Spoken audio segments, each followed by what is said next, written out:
Mesdames et messieurs, merci de nous suivre. Bienvenue. Tout de suite, le sommaire. L'envoyé spécial du secrétaire général des Nations Unies pour la riposte à Ebola est en Guinée. Objectif, faire le point de la situation avec les autorités. Il vient d'animer un point de presse pour présenter la nouvelle structure mise en place à Accra pour faire face à l'épidémie. Le patient libérien traité aux États-Unis est décédé. Les États-Unis renforcent leur contrôle aux aéroports pour les voyageurs en provenance des pays africains touchés. Il faut privilégier le contrôle au départ, a réagi ce matin la ministre française de la Défense, de la Santé. Voilà pour le sommaire. Tout d'abord, La Haye avec l'ouverture à la Cour pénale internationale de la conférence de mise en état dans l'affaire opposant Uhuru Kenyatta, président en exercice du Kenya, au procureur de la Cour pénale internationale. Le président kenyan à qui il est reproché 5 chefs d'accusation a tenu personnellement à assister à l'audience. Le point ici avec Youssouf Diagoula.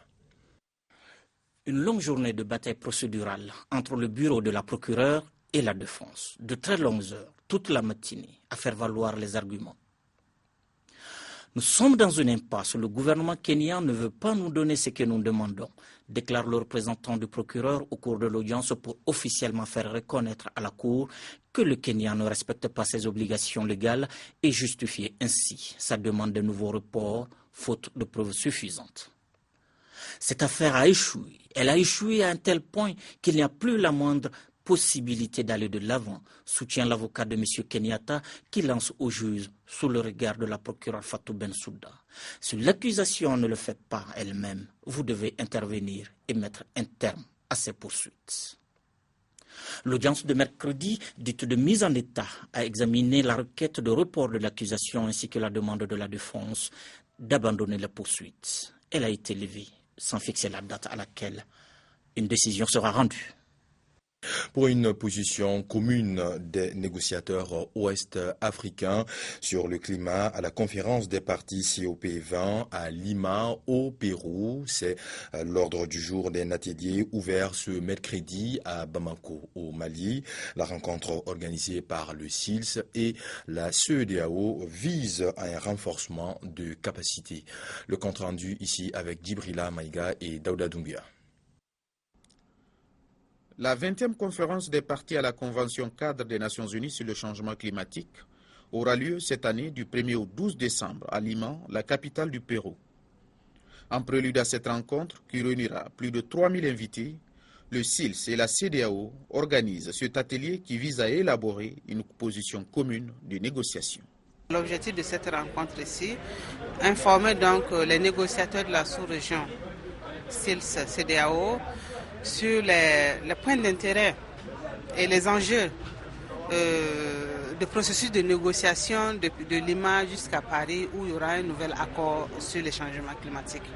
Je ne doute point que la présente rencontre vous permettra d'identifier et de définir les stratégies les plus idoines pour défendre les intérêts et les préoccupations du Sahel et de l'Afrique de l'Ouest.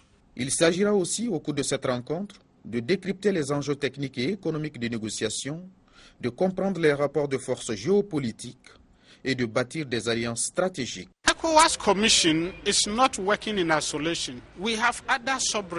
La CEDEAO n'est pas seule dans cette lutte. Il y a d'autres collaborateurs qui sont le SILS, l'UEMOA, les banques, qui supportent cette initiative pour que les gens comprennent ce dont l'Afrique de l'Ouest a besoin.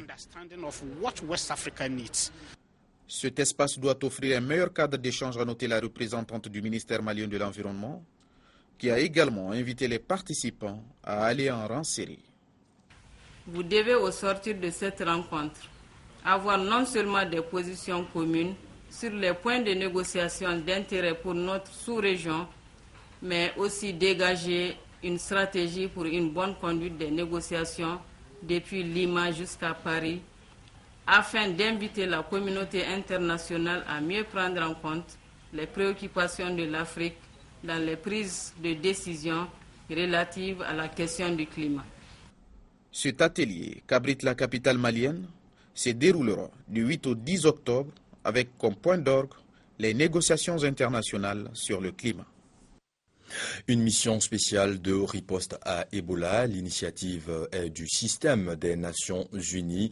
La nouvelle structure vient d'être créée à Accra, au Ghana. L'homme qui la dirige séjourne présentement en Guinée. Il vient d'animer un point de presse pour présenter cette structure. Cet envoyé spécial du secrétaire général des Nations Unies pour la riposte à Ebola est en République de Guinée il y a quelques jours. Objectif, diriger la nouvelle mission en vue d'une éradication complète dans les pays touchés par l'épidémie. D'où un point de presse cet après-midi pour expliquer l'urgence de cette mission. Il faut agir et agir rapidement. Tous les partenaires du gouvernement, à côté du gouvernement, il faut que nous agissions très rapidement. Les Nations Unies s'engagent donc à aider les pays touchés par le virus Ebola. Cette première mission sera basée donc à Accra. Elle aura pour charge de coordonner les 3 pays touchés par la maladie, à savoir le Libéria, la Sierra Leone et la République de Guinée. Les Nations Unies ne viennent pas pour dire on doit faire ça, on doit faire ça. Nous sommes ici pour rendre assistance selon la direction du président. Parce que cette crise est une crise très complexe. Je crois que les Nations Unies ont beaucoup d'expérience en gérant des crises complexes partout dans le monde. Depuis l'apparition de cette maladie sur le sol guinéen, les institutions internationales, partenaires au développement ONG, ne cessent de multiplier les efforts en vue de son éradication. À ce jour, plus de 600 décès ont été enregistrés dans le pays. Le patient libérien traité à Dallas est décédé. Les États-Unis annoncent le renforcement de leur contrôle aux aéroports pour les voyageurs en provenance des pays africains touchés. Il était soigné à l'isolement dans cet hôpital de Dallas. Depuis quelques jours, son état s'était aggravé. L'équipe soignante n'a rien pu faire. Nous espérions que cela n'arriverait pas. Mais au nom de la ville de Dallas, je présente mes condoléances à la famille et aux amis de M. Duncan. Thomas Duncan était rentré du Libéria le 20 septembre dernier sans présenter le moindre symptôme. 4 jours plus tard, il consulte une première fois, mais les médecins pensent qu'il s'agit simplement d'une maladie bénigne. Ce n'est que le 28 septembre qu'il est finalement hospitalisé. Entre-temps, il a été en contact avec plusieurs dizaines de personnes, dont certaines sont aujourd'hui surveillées de près. L'appartement où il a séjourné aux États-Unis a lui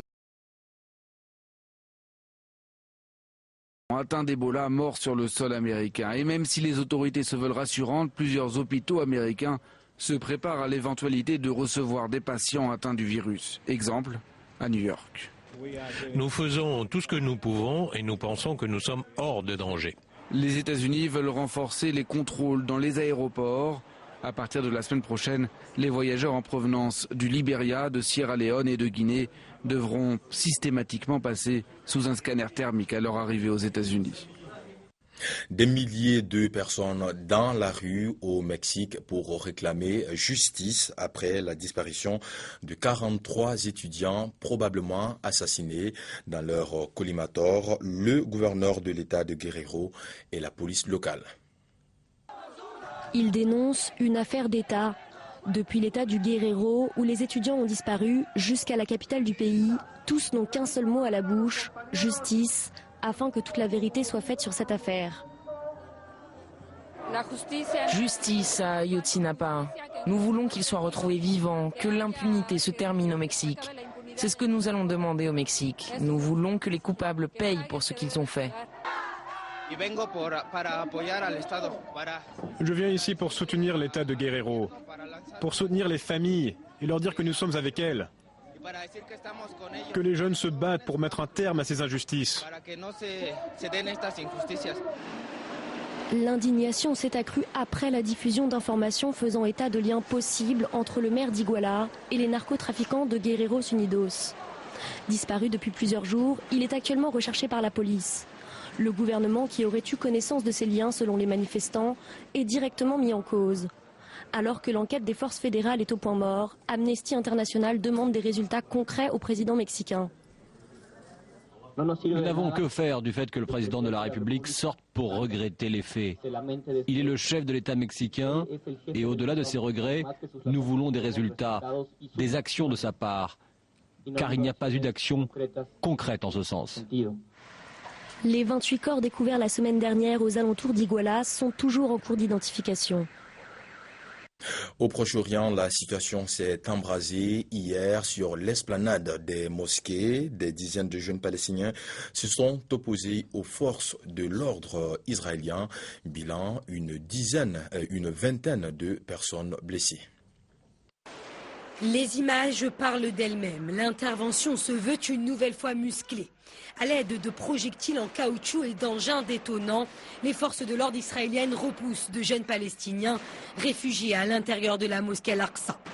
De l'autre côté de cette porte, une dizaine de Palestiniens répliquent en jetant sur la police des pierres et des engins incendiaires. Résultat et premier bilan de cette nouvelle escalade de violence, 17 Palestiniens et 4 policiers israéliens blessés. Que s'est-il à nouveau passé? Tout a commencé lorsque des visiteurs de confession juive se trouvaient sur l'esplanade des mosquées. En réaction, de jeunes Palestiniens auraient, au dire des autorités israéliennes, attaqué les policiers positionnés aux abords de l'esplanade pour protéger les visiteurs juifs. Réaction immédiate du président palestinien. Une fois de plus, Mahmoud Abbas impute la responsabilité au gouvernement israélien. Les agressions israéliennes sur la mosquée d'Al-Aqsa sont conduites par des extrémistes et des colons sous l'égide du gouvernement israélien. Nous disons au monde et à l'Amérique que ces actes ne mèneront pas à la paix, mais au contraire, ils la rendent plus difficile.